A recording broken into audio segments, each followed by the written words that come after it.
ఓం శ్రీ మహాగణాధిపతయే నమః. మిత్రులందరికీ జై శ్రీరామ్. సోమవారం ఈరోజు. సోమవారం అంటే పరమేశ్వరుడికి చాలా ఇష్టమైన రోజు. అంటే శీఘ్రంగా ఏవైనా మనం అనుకున్న పనులు కానీ కోరికలు కానీ ఏమైనా తీరాలంటే పరమేశ్వర అనుజ్ఞ ఉండాలి. అందుకే పెద్దవాళ్ళు కూడా చెప్తూ ఉంటారు, శివాజ్ఞ లేనిది చీమైనా కుట్టదు. అంటే ఏంటి? శివుని యొక్క అనుజ్ఞ లేనిది ఏ పని కూడా జరగదు. అలాంటి పరమేశ్వరుణ్ణి మార్కండేయుడు అనే ఒక చిన్న 16 ఏళ్ల బాలుడు స్వామిని పూజించారంట. అంటే ఏంటి? ఆయన కథ ఏంటి అంటే, పూర్వం మృకండు అనే మహర్షి తపస్సు చేశారు. వివాహం అయిన తర్వాత ఎన్నో ఏళ్లు గడిచాయి, కానీ సంతానం లేక బాధపడుతూ ఉన్నారు. అందువల్ల అడవికి వెళ్ళి పరమేశ్వరునికి తపస్సు చేసి ఎన్నో ఏళ్ళు, ఎలా అంటే తపస్సు ఎంత కఠినంగా చేశారంటే, తను తపస్సు చేస్తుంటే సింహాలు, పులులు ఇవన్నీ వచ్చి తనపై తేరదీరి ఉంటూ ఉండేవి. అందువల్ల ఆయన మృగాలు కదిలిస్తున్నా కదలకుండా కఠినమైన తపస్సు చేశారు కాబట్టి ఆయన మృకండు మహర్షి అని పిలిచారు. అలా కొన్నేళ్ల పాటు ఆయన తపస్సు చేస్తూ ఉండగా ఒకరోజు పరమేశ్వరుడు ప్రత్యక్షమై, ఓ మృకండు, నీకు ఏం వరం కావాలి అని అడిగారంట పరమేశ్వరుడు. అడగగానే పరమేశ్వర తండ్రి లయకారక, ఏమిటంటే నాకు పుత్రవీక్షను ప్రసాదించు. ఎందుచేతన అంటే, వివాహం అయిన తర్వాత పుత్ర లాభం కలగపోతే వ్యర్థం కదా, ఉత్తమ గతులు ప్రార్థించవు కదా, సంతానం ఉన్నప్పుడే కదా పరిపూర్ణత కలుగుతుంది అని చెప్పారంట. చెప్పగానే పరమేశ్వరుడు అంటారు, 16 ఏళ్ళు జీవించి జ్ఞానవంతుడై బుద్ధిశీలుడై పుత్రుడు కావాలా, లేదంటే 100 ఏళ్ల ఆయుష్తో మూఢుడై ఉన్న పుత్రుడు కావాలా అని పరమేశ్వరుడు ఒక క్లిష్ట పరిస్థితిని కల్పించారన్నమాట.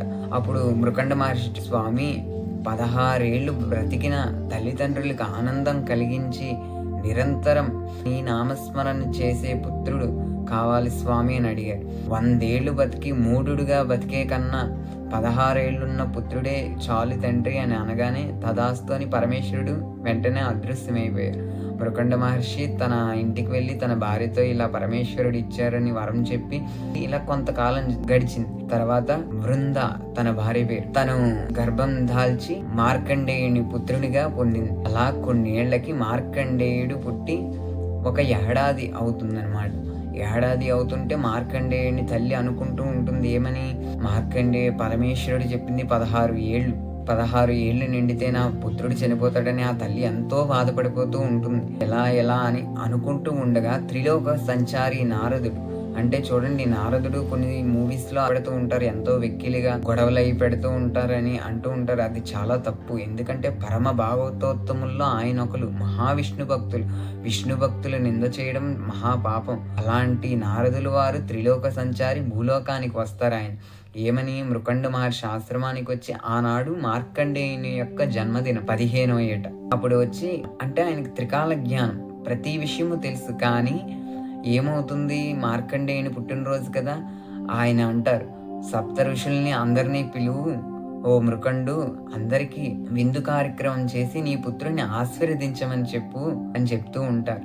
అప్పుడు ఏమవుతుంది? అత్రి, అనసూయులు, భరద్వాజ మహర్షి, దూర్వాస మహాముని, వీళ్ళందరూ ఎందరో గొప్ప గొప్ప మహానుభావులు అందరూ వస్తూ ఉంటారు. భోజన కార్యక్రమం అంతా అయిపోతుంది. చివరిలోనే అక్షింతలు ఇచ్చి, మార్కండేయ, ఈ అక్షింతలు తీసుకొని ఆ పెద్దవాళ్ళ దగ్గరికి వెళ్ళి ఆశీర్వాదం తీసుకో నాన్న, ఎందుకంటే పెద్దవాళ్ళ యొక్క ఆశీర్వాదం చాలా బలమైనది, చాలా శక్తివంతమైనది, అంత గొప్పది అని చెప్పి పంపిస్తారు.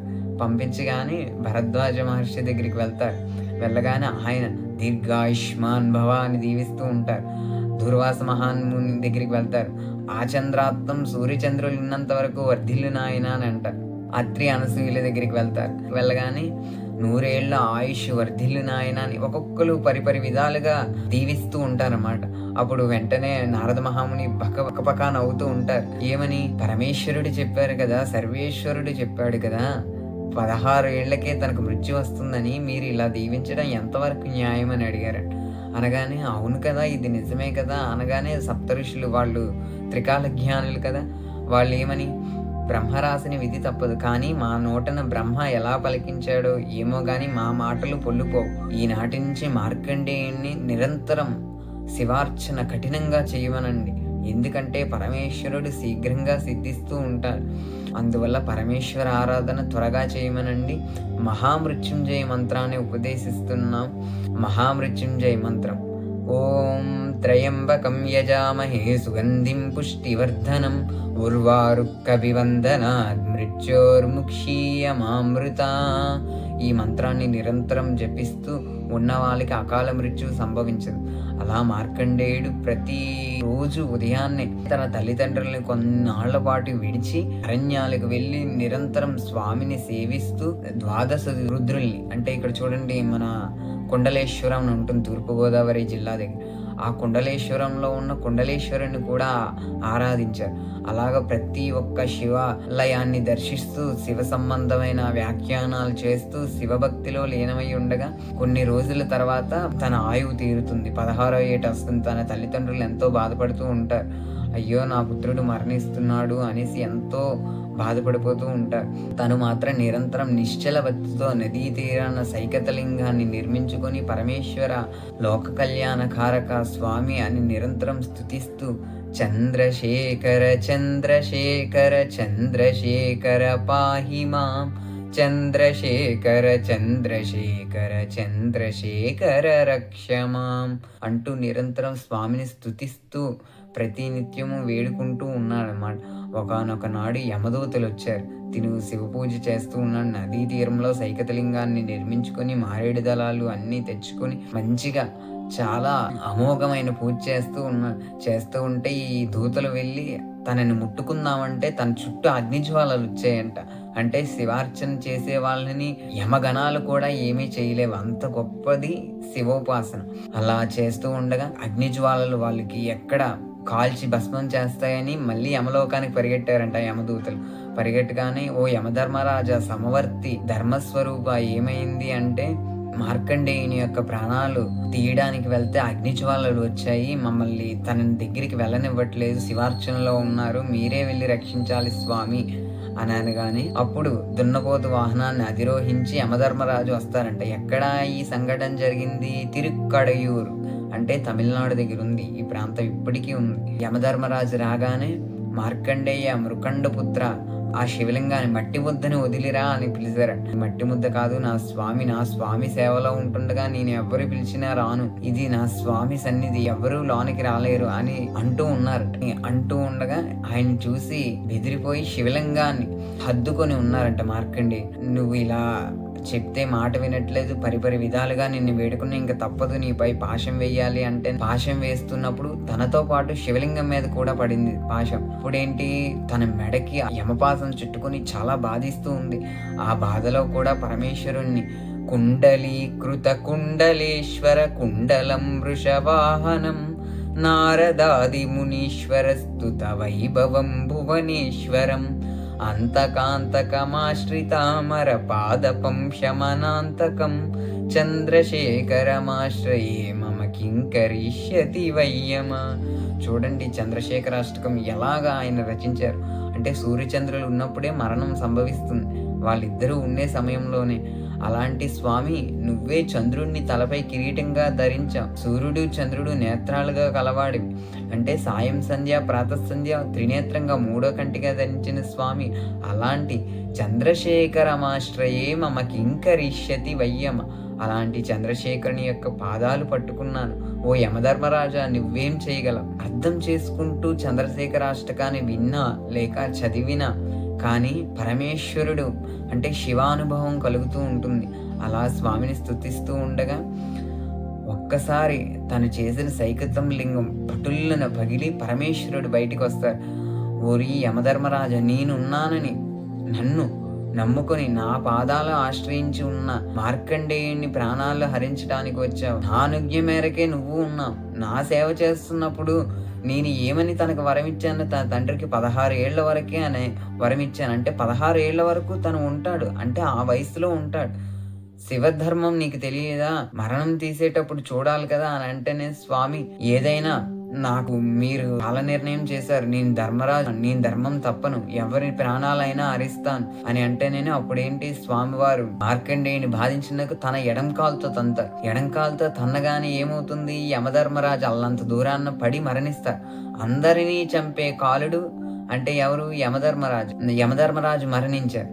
అంటే మహాకాలుడు. మళ్ళీ బ్రహ్మ, విష్ణు, మహేశ్వరులు అందరూ వచ్చి మృత్యువు లేకపోతే ఈ మానవాళి అంతా ఇబ్బంది పడుతుంది, సృష్టి అంతా అతలాకుతలం అవుతుంది. ఓ పరమేశ్వర, తిరిగి యమధర్మరాజును బ్రతికించు అంటే తిరిగి మళ్ళీ పరమేశ్వరుడు బ్రతికిస్తారు. అప్పటి నుంచి మార్కండేయునికి ఆచంద్ర తారాత్తం, సూర్యచంద్రులు ఉన్నంత వరకు ఆయుష్ నిరంతరం, అంటే పరమేశ్వరుడితో సమానంగా, అంటే పరమేశ్వరుడు ఎంతవరకు ఉంటారో మార్కండేయుడు కూడా అంతవరకు ఉంటారు.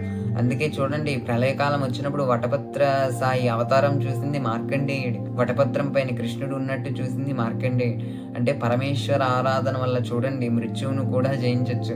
చిన్న వయసులో 16 ఏళ్లలో ఎంత భక్తి పరమేశ్వరుడి పైన. అలాగే పరమేశ్వర ఆరాధన చేసేటప్పుడు యమధర్మరాజు అనుకుంటూ ఉంటాడంట, ఆ భక్తులను చూసి నమస్కరిస్తూ ఉంటాడంట.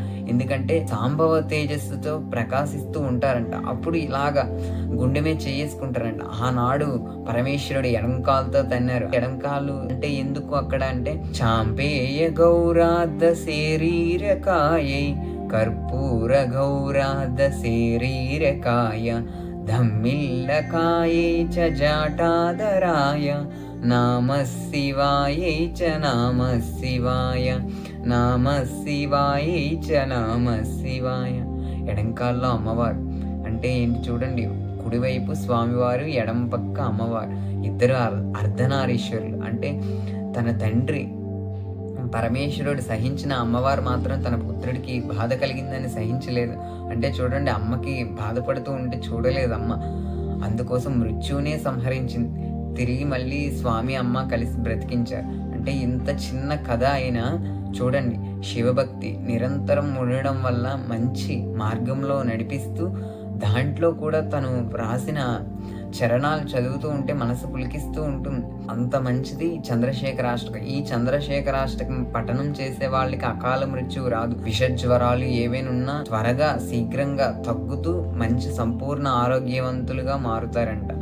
అంతటి గొప్పది ఈ మార్కండేయకృత చంద్రశేఖరాష్టకం. ఇలాగే ఎందరో శివభక్తుల కథలు చెప్పుకుంటూ, నాయనార్లది, ఆళ్వార్ల కథలు కూడా చెప్పుకుంటూ ఈ ఛానల్లోని మరికొన్ని మోరల్ వాల్యూస్తో మంచి మంచి విషయాలు చెప్తూ ఉంటాం. అలాగే ప్రతి ఒక్క మిత్రుడు ఈ ఛానల్ని సపోర్ట్ చేస్తూ ఉండాలని కోరుకుంటూ జై శ్రీరామ్.